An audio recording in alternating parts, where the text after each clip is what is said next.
So we're at week 14. This is the last week of regular season for most fantasy football leagues, and the season went by so fast. I can't believe it's already December and week 14, and playoffs Yeah, are we're thinking here. about playoffs. It's crazy. Not just fantasy football playoffs, but playoffs are coming into focus and what teams are going to make it. It seems like Thursday was so long ago, sitting here on Monday night. It's kind of crazy. Went to that Lions game, and that seems like it was almost in a different week. It really does, especially with having both Thursday and Friday. That felt like its own weekend. It did.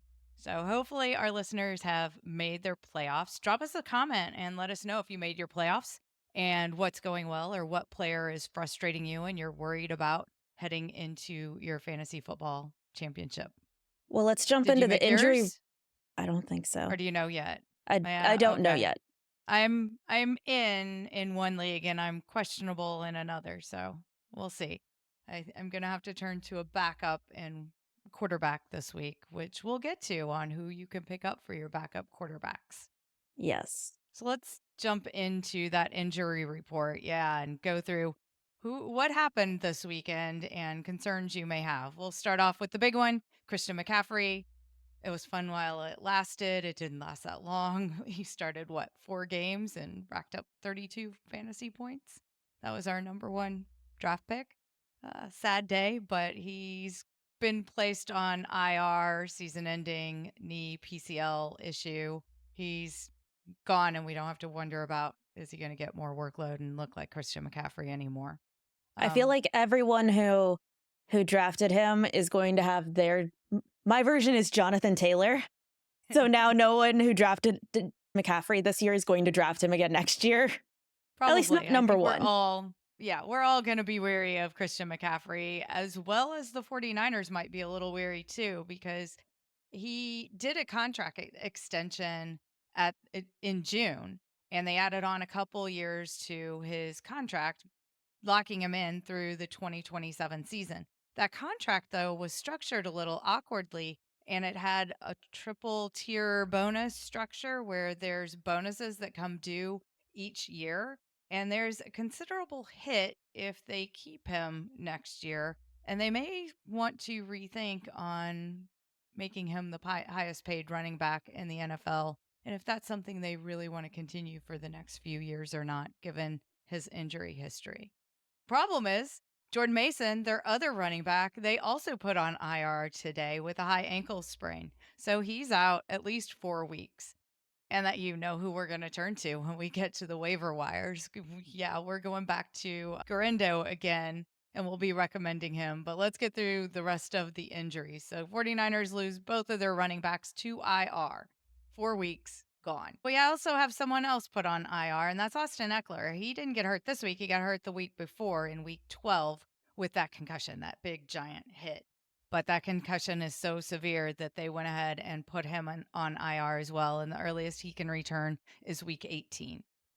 Maybe clearing up that Washington backfield a little bit. I don't know. They didn't have as many good options when they played this weekend. McNichols didn't look as good as we expected, so I'm sure they'd like Ekeler to come back sooner.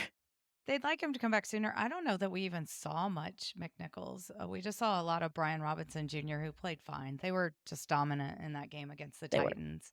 There's also, for running backs, J.K. Dobbins was placed on IR with that MCL sprain. Yeah, teams are really using IR now. Let's move them off, bring somebody else in. So Dobbins on IR. They must have done that last week because he is eligible to return in week 17. Well, hopefully our listeners are taking a cue from the NFL and moving their people very quickly onto IR too when they see someone they have go onto IR, so they can fill that spot. Yeah, hopefully. I need to make some roster moves for sure. Another running back that was injured over the weekend was it wasn't actually over the weekend. It was on Thursday. Roschon Johnson, running back for the Chicago Bears, had a concussion. He could move through that protocol pretty quickly because it was a Thursday game and now they won't play until Sunday. So he definitely could be back. That's about 10 days. So yeah. Yeah. I think it's right on the edge of being back. Definitely check on sooner. There's that hit to Trevor Lawrence. and the fight that broke out after. So Trevor That was Lawrence, awful. concussion, probably won't be at Yeah. next week. It was a bad hit. It was so bad, and he just laid there for a while, and then they carted him off, and he was just, like, staring around and didn't quite look like he knew where he was. So no word yet on the severity, but he definitely could be an IR candidate. Unlike these other teams that we just talked about, Jaguars aren't in the playoff hunt. They're out. So there's really no They're in need the for them draft pick to, hunt. yeah, there's really no need for them to rush him back No. at all with their season over. Let's do wide receivers. I'm a bit bummed by this one. Lad McConkey, wide receiver for the Chargers, was having a great day and left, but he did return, so I hope it's not serious. And we've seen a lot of knee injuries this year. They go off for a few, they come back, and maybe they should have stayed out for a little longer. Yeah, he didn't play in the fourth quarter, and he was having just such a great day. He had 9 receptions on 12 targets and 117 yards, but he didn't get that touchdown. But he was just having a day against the Falcons. But you could tell with each hit, he was slower to get up until he went to the blue tent for a bit, and then he didn't come back in that fourth quarter. So we're still waiting for an update. I'm guessing that we're probably going to see him sit out a lot of practice this week and probably play on Sunday because, again, they are in the playoff hunt here. And when you say playoff hunt, you mean they're lower down and they need everyone. They're not guaranteed the playoff spot yet. They're not guaranteed their playoff spot yet. No. So they want Because they would everyone be, that they can start. They want them they're going to healthy be in there. looking at a wild card spot since they're in a division with the Kansas City Chiefs. Yep. That's hard. Another wide receiver, Rashod Bateman, wide receiver for Baltimore. He left the game in the third quarter, didn't return. He hadn't been targeted all game, which was a little bit of a surprise. But the Ravens are on a bye week, so we'll just have to put him on our list for next week to monitor and see if he's back. And then in the Seattle game, we saw DK Metcalf miss a couple of snaps with hurt that same knee that made him miss a couple of games. Went to the blue tent, came back from the blue tent into the game, but He did. Yeah. Seahawks are leading the division now. They've got to have Metcalf back for Sunday because they're going into a division matchup against the Cardinals, who sit a game back and would love to beat the Seahawks. So it's also in Phoenix this weekend. So I'm sure that they're going to do everything they can and hope that he bounces back and can be in there. JSN really picked up the slack, though, but they'd like to. And have then him our there. last one is a big hit for New Orleans. I mean, Taysom Hill Our going out favorite- with our our favorite tight end. He's gone. This is sad. Yeah, tore his ACL. Done for the year. I feel bad for Taysom Hill and New Orleans. But well, let's hop over to waiver wire picks, because either you might have someone who is now injured or potentially injured and you're trying to cover your team. I think that's the nice way of saying it, cover your team instead of CYA. But we also have 6 teams on bye this week with the Ravens, the Broncos, the Texans, the Colts, the Patriots, and the Commanders. All right, so let's jump into who you can pick up to fill in on some of these spots. Let's start with wide receivers. Anyone you like? I have a couple that I like. So we're going to start with Brandin Cooks, and he's not actually my favorite, but he is more available and he has a more favorable schedule. So then he becomes my favorite. So Brandin Cooks, Dallas Cowboys wide receiver, 90% available in leagues. Next up, they get the Cincinnati Bengals, then the Carolina Panthers, then the Tampa Bay Buccaneers. Cook returned last week to the Cowboys and saw almost a 20% target share, but CeeDee Lamb did go out of that game. So, is that a real fair assessment? We're still not sure of CeeDee Lamb's status. He wasn't on our injury report because we think he'll just bounce back and play. He doesn't have an official injury. He did leave that game. This pickup would really be about these matchups. So even if CeeDee Lamb returns, is he going to be kind of that decoy running down the field? He's clearly banged up with that shoulder injury and just trying to get through this season. And they're not playing for anything. So what's the point in having him in there? I like Brandin Cooks. The Bengals are going to give up 30 points, probably even to the Cowboys. And they're going to score 30 points. That is what I That learned seems this like a past given. weekend watching the Pittsburgh-Cincinnati game is that Cincinnati's happy to give up 30 points and score 30 points, so Yep, they're this will be a just good going to try matchup. to outscore you. So I think they'll outscore the Cowboys, but I think the Cowboys will get to score a lot of points, and I think they'll get to use Brandin Cooks. So I like that matchup.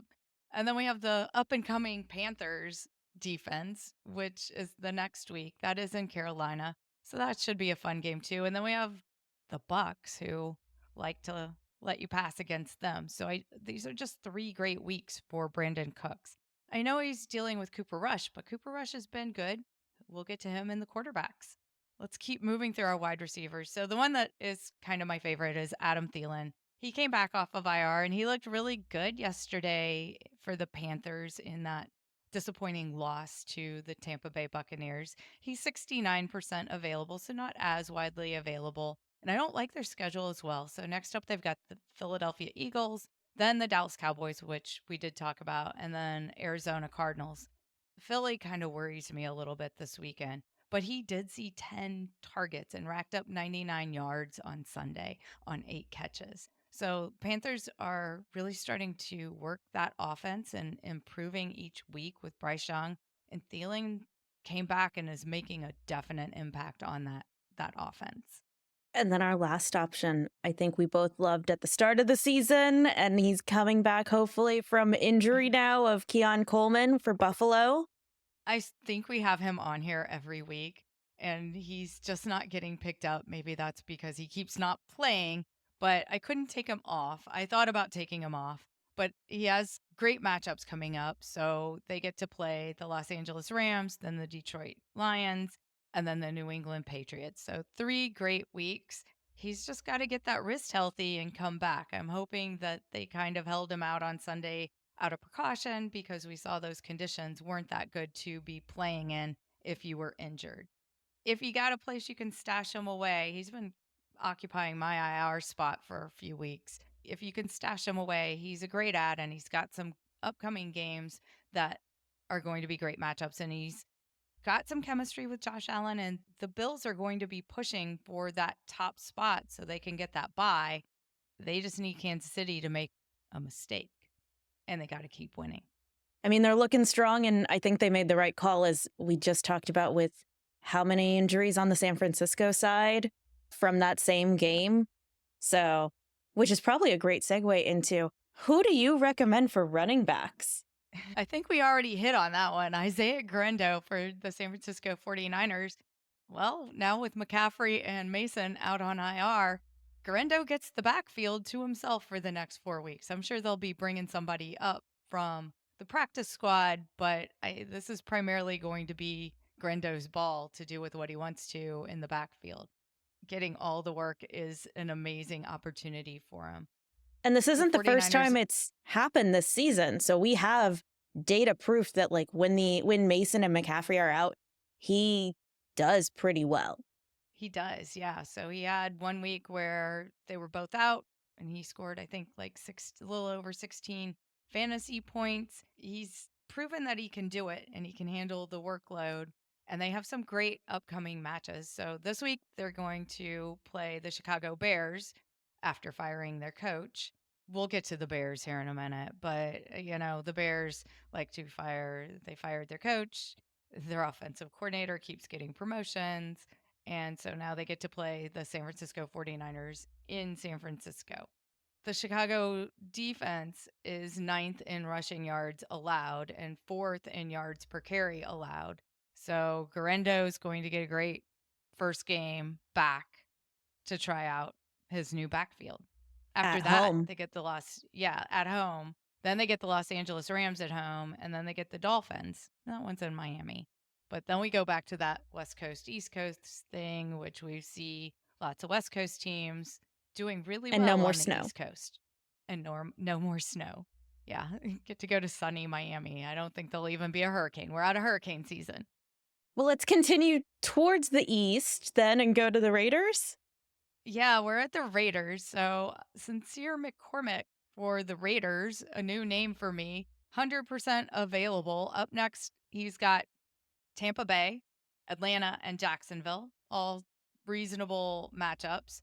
The injuries in the Raiders' backfield to Zamir White and Alexander Madison have kind of caused some confusion. And I know Zamir White is still not practicing. Alexander Madison was deemed questionable for Friday's game, which gave new opportunities to Amir Abdullah and Sincere McCormick. Amir Abdullah was pretty much ineffective against the Chiefs. He was technically the lead back, but he didn't do much with his 13 carries and 2 receptions. And we saw McCormick lead the team with 64 rushing yards on 12 carries and 2 receptions. So McCormick looks to want to step into this role, which is kind of what you're betting on if you're going to pick up McCormick, because we just don't know when Zamir White or Alexander Madison will return, and Amir Abdullah has just not been delivering. I think we also said Guerendo's 90% available, so go for Guerendo first. Yeah, so Guerendo is definitely your top pickup, but if you can't get Guerendo, maybe you can get your hands on McCormick. So let's chat quarterbacks. It's been an interesting year for quarterbacks. Injuries and trades and benches. And I need a quarterback week 14 because my quarterback is on bye, Jaden Daniels. Who told you you could get a week off? I don't know, but you got a week off. So now I'm looking for a quarterback because I didn't carry 2 either, and I haven't been able to pick one up. I'm probably picking up Cooper Rush. I know, sounds kind of crazy, but he's 95% available. We already talked about this game. He's going to get to play the Bengals and then the Panthers and then the Bucks. I'm probably only using him that 1 week, but I like the other 2 matchups too. But the game against the Bengals, we know they're going to give you points. They're going to let you score, and you're probably going to be behind, so you're going to be passing the ball.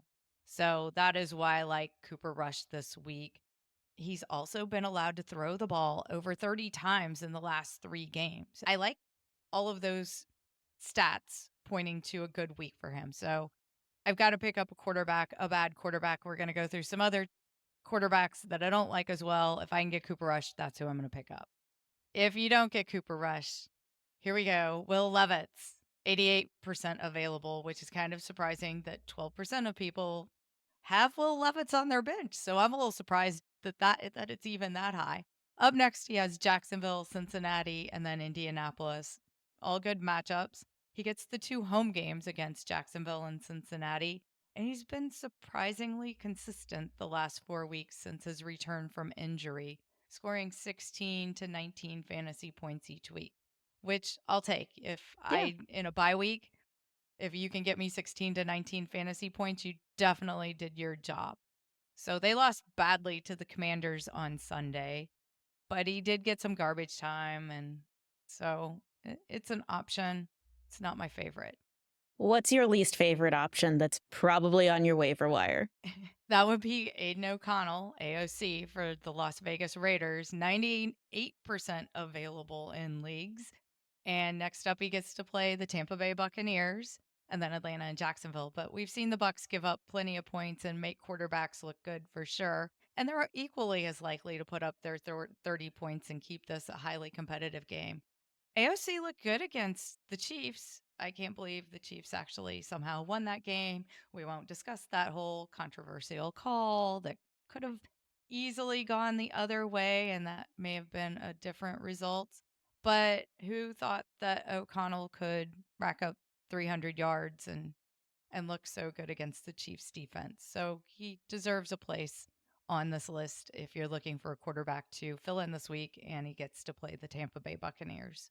Well, let's move on to tight ends because I'm sure some people are now rapidly searching for a tight end with Taysom Hill going out. Yeah, probably. Noah Gray is our top tight end recommendation, 89% available. Next up, I don't love the matchup, has to play the Chargers. So this is a divisional game. It's going to mean something. It is in Kansas City, though. And then the weekend after that is at Cleveland. And then they get Houston at home. So the Chiefs are really getting some home games here in the stretch down the line in December. On Black Friday, he saw 6 targets against the Raiders. Didn't get in the end zone like he had done the previous 2 weekends, but he still is one of the favorite targets for Mahomes now. And Kansas City's trying to hold it together to take that top spot and not let the Bills come in and get it. They'd like to have that bye week. But the Bills, are going to be pushing them all month to make a mistake. Anyone else you like? Maybe on the Chicago side? Yeah, so Cole Kmet. I played him this weekend. He didn't have a great game on Thursday. He's 54% available. Up next, they get to play the 49ers. Then they're at Minnesota, and then they get Detroit at home. So the matchups aren't stellar, but I'm kind of curious to see what happens now that Matt Eberflus was fired. They named Thomas Brown, the offensive coordinator, the head coach. So Thomas Brown just keeps getting promotions each week. So I think it was 3 weeks ago they fired their offensive coordinator and promoted Thomas Brown. And now 2 weeks later, they fire the head coach and promote him again. So at this rate, I don't know. Is he going to be like owner in a couple weeks too? We shouldn't go that far, but he might be GM by the end of the year. We'll see. Anyhow, he's definitely been giving Kmet additional responsibilities in the games. And they only played half a game against the Lions last week. First half, they could have just all sat on the bench because they didn't do anything. Well, they pretty much did all sit on the bench because that time of possession was kind of crazy. I was at that game and we're like, wait, they've had the ball like 2 minutes. And the Lions have just had the ball the entire first half. We thought it was going to be another snooze fest the second half, but they came back ready to play. Not sure what magically changed, but we've kind of seen that each week. So maybe it was the head coach. Maybe we're going to get to see Thomas Brown see what he's actually wants to do with this team. And that's why we can think that Komet is going to be more utilized. I'm excited for this coaching change. I'm excited to see what it does for Chicago. Me too. Yeah. I don't And Caleb Williams. I It was I hate clear that oh my gosh, getting thrown under the bus. That bothered me so much. Being a young yeah, starting like I know they're in the national spotlight and everything, but that was a really I don't know. I don't like seeing people get thrown under the bus like that. he threw him under the bus, but I kind of think that Caleb threw Eberflus under the bus as well. Now, it was ultimately Eberflus's call because he could have called the timeout. He was the one that needed to call the timeout. But by changing the play and delaying all of that, I feel like Williams was also making a statement and kind of forcing him to call his hand, and he didn't do it, and that got him fired. So I think there was some definite bad blood going on there in that Bears locker room. And it is going to be interesting to see if they get that bounce back effect when they go to San Francisco this week. It's going to be a super important game for the 49ers, who are dealing with lots of injuries. And now we've got the Bears team that might feel super inspired because they got rid of their head coach. And this is going to be fun to watch. I wonder if we're going to see changes on the defense side too then. With a new head coach who's coming from the offense, maybe he'll leave that defense alone. Maybe we'll see a couple of changes. Maybe. So, speaking of defenses, do you have any defenses that you like this week for streaming? I like the Saints. This Saints. next matchup I think shouldn't be too bad with the Giants. Yeah, the Giants. You always got to go where there might be interceptions. The Giants are just bad. I kind of gave them the benefit of the doubt last week. I don't know why. I thought it was Tommy DeVito, but it's clearly not Tommy DeVito or Drew Lock. The Giants are just bad. And maybe there's some bad blood in that locker room too, and they do well firing their head coach, but they didn't. And Locke managed to throw an interception. And I didn't think the Cowboys had that good of a defense. So now the Saints are going to get to play the Giants that are just bad. Yeah. It's in New York, but I don't care. I struggle as someone with Neighbors, and Neighbors has had some really good weeks. It's hard watching this happen of not being able to play Neighbors anymore. Yeah, you can't. It's just a stinker. The only other defense I've got are the Dolphins. Don't love it. They get the Jets this week. I don't hate it. I keep thinking this is another team that I keep thinking is much better than they actually are, the New York Jets. So they're going to host Aaron Rodgers in Miami this week. And Rodgers has just been awful. This week, he completed 54% of his passes in week 13 against a soft Seahawks defense. So he And couldn't that even do well interception against pick six was wonderful. it was. And the Jets are 3-9 heading into this divisional game that clearly means something to the Dolphins, who maybe could squeak out a wild card. I mean, obviously they're not gonna. The Bills have already got the division, but they're still in the hunt. But they're gonna have to win everything. So, yeah, Aaron Rodgers is no good, and so I like this one. One of the things we said at the start of the season is picking the defenses that are going against rookies because rookies are going to throw interceptions.